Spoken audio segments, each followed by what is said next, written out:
Hello students, this is Amit Tiwari, your English teacher. Students, we have been studying the second chapter of First Pride book, whose title is Nelson Mandela, Long Walk to Freedom. Until now, we have seen that on 10th May 1994, which was the day when the first democratically elected government of South Africa was formed. On this day, delegates, dignitaries, and the world-class leaders from around the globe have gathered in the inauguration ceremony. Now, let us proceed further. A few moments later, we all lifted our eyes in awe as a spectacular array of South African jets, helicopters, and troops carriers rode in perfect formation over the Union building. It was not only a display of pinpoint precision and military forces, but a demonstration of the military loyalty to the democracy to a new government that had been freely and fairly elected. और उसी समय उस union building के ऊपर south Africa के jets, helicopters और troops एक roar के साथ एक परफेक्ट फॉर्मेशन बनाते हुए उड़े और सभी के सभी लोगों की नज़रें जो हैं सरप्राइज्ड वे में उनको देखने लग गई।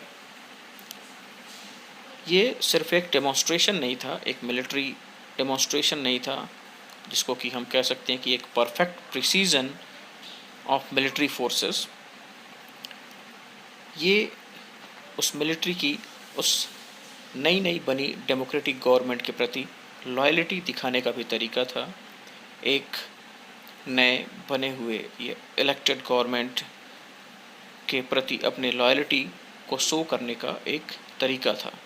वो गवर्नमेंट जो बिल्कुल फ्रीली और फेयरली चुनी गई थी। Only moments before, the highest general of the South African Defence Forces and police, their chest dead-bagged with ribbons and medals from days gone by, saluted me and pledged their loyalty. I was not unmindful of the fact that not so many years before they would not have saluted but arrested me. Finally, a chevron of Impala jets left a smoke trail of the black, red, green, blues, and gold of the new South African flag. कुछ moments पहले जो south Africa के highest generals थे, south African defence force के जो highest generals या जो officials थे, जो पुलिसमैन थे, जिन्होंने अपने चेस्ट पे उन तमाम मेडल्स को, उन तमाम ऑनर्स को लगा रखा था जिन्होंने उन तमाम वॉर्स में जीते थे, आज वो मुझे सैल्यूट कर रहे थे और ये कह रहे थे कि हम आपके प्रति अपनी लॉयल्टी शो करेंगे।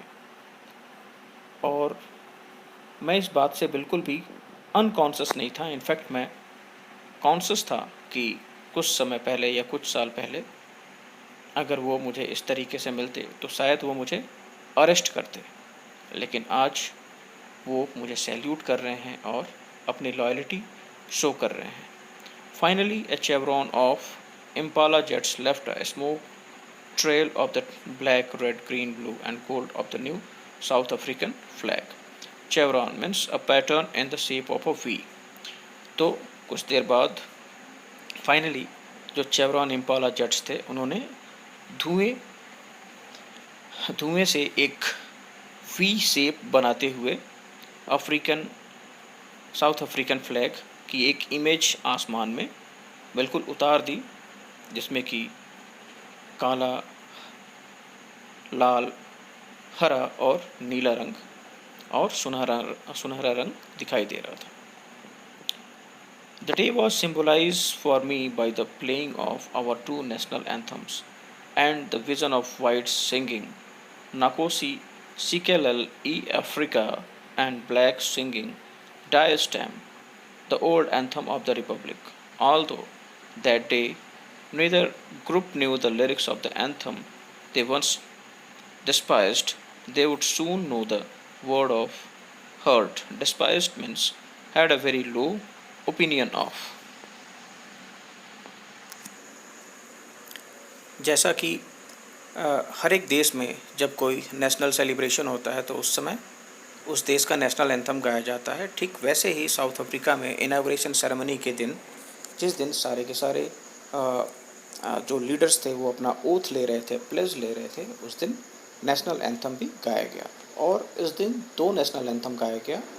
दोनों नेशनल एंथम कहने का मतलब ये है कि एक नेशनल एंथम इस इलेक्टेड गवर्नमेंट के पहले, जब अपार्थीड की जैसी पॉलिसीज़ बहुत ज़्यादा एक्टिव थी, उस समय जो प्रीवियस गवर्नमेंट्स थे उनके द्वारा जो गाया जाने वाला एंथम था वो गाया गया।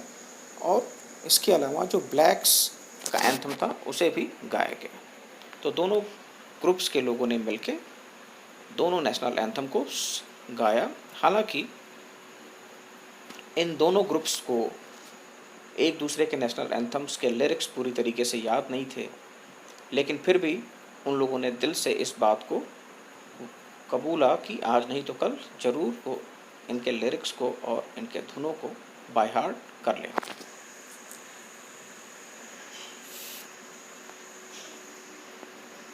On the day of the inauguration, I was overwhelmed with a sense of history.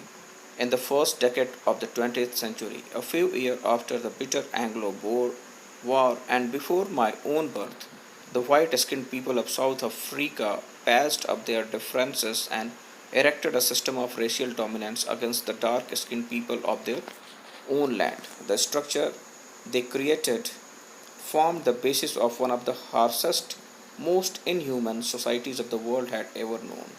Now, in the last decade of the 20th century and my own eighth decade as a man, that system had been overturned forever and replaced by one that recognized the rights and freedom of all peoples regardless of the color of their skin. अब जैसा कि आज inauguration day है, ऐसा Nelson Mandela कह रहे हैं कि इस दिन सभी खुश हैं, सभी प्रसन्न हैं।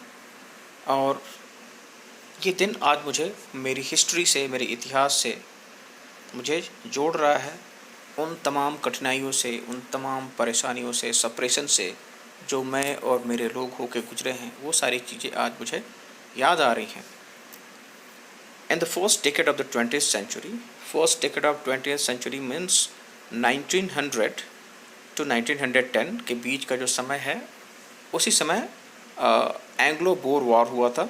और ये वॉर नेल्सन मंडेला के जन्म से पहले हुआ था। और इसी वॉर के बाद मीन्स एंग्लो बोर का मतलब कि अंग्रेज़ों या वाइट स्किन पीपल और अफ्रीकन लोगों के बीच में जो वॉर हुआ था, इस वॉर के बाद ही जो वाइट स्किन्ड लोग थे उन लोगों ने ब्लैक स्किन अफ्रीकन या इंडिजीनियस लोगों के ऊपर डोमिनेंस स्टार्ट कर दिया था और अपार्थीड जैसी सप्रेसिव पॉलिसीज़ को स्टार्ट किया था, जो कि पूरी दुनिया में इससे ज़्यादा हार्सेस्ट और इनह्यूमन जो बिहेवियर था वाइट स्किन पीपल के द्वारा, वो और कहीं नहीं देखा जा सकता था।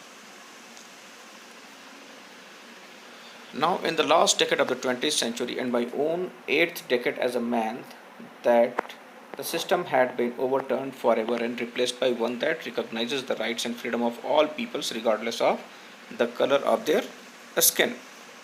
तो अब चूँकि मुझे भी तकरीबन 80 दशक हो गए एक व्यक्ति के रूप में, और ये 20th सेंचुरी का लास्ट डेकेड है, तब ये जो सदियों से चला आ रहा जो सिस्टम था, जो सप्रेसिव पॉलिसीज़ से भरा हुआ जो सिस्टम था, वो पूरी तरीके से बदल दिया गया है, रिप्लेस कर दिया गया है एक ऐसी सत्ता से, एक ऐसी सोच से जो कि सभी के राइट्स और सभी के फ्रीडम्स के बारे में बात करता है। भले ही उनका कोई भी कलर हो, कोई भी एथनिसिटी हो, कोई भी ओरिजिन हो, वो इस बात को ध्यान में नहीं रखता है। वो सबके भले, सबके अधिकारों और सबकी आज़ादी के बारे में बात करता है। That day had come about through the unimaginable sacrifices of thousands of my people whose sufferings and courage can never be counted or repaid. I felt that day, as I have known so many other days, that I was simply the sum of all those African patriots who had gone before me.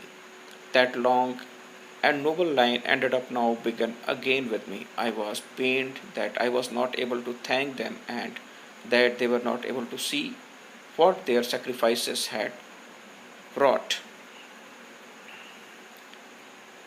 तो ये जो दिन है, मतलब कि जो inauguration day है, जिस दिन सारे के सारे इलेक्टेड लीडर्स आज अपना प्लेज ले रहे हैं, ओथ ले रहे हैं और एक नए सिस्टम, एक नए डेमोक्रेटिक गवर्नमेंट की शुरुआत हो रही है, एक नए अफ्रीका, साउथ अफ्रीका का जन्म हुआ है।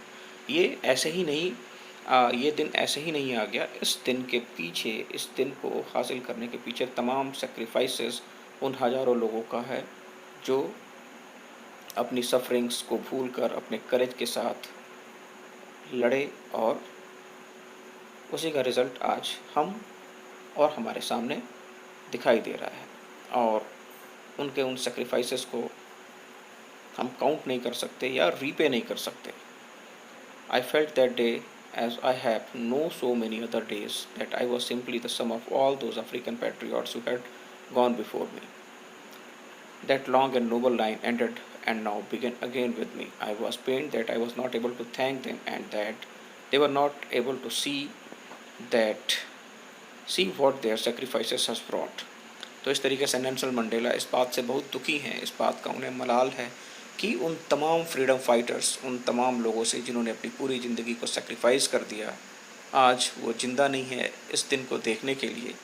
तो मैं उन लोगों को थैंक्स नहीं दे सकता, उनको धन्यवाद नहीं दे सकता कि उन लोगों की वजह से ही आज ये दिन हमें देखने को मिल रहा है। So students, this is for today, and the remaining portion of this chapter we will try to cover up in our next video. Till then, have a good day.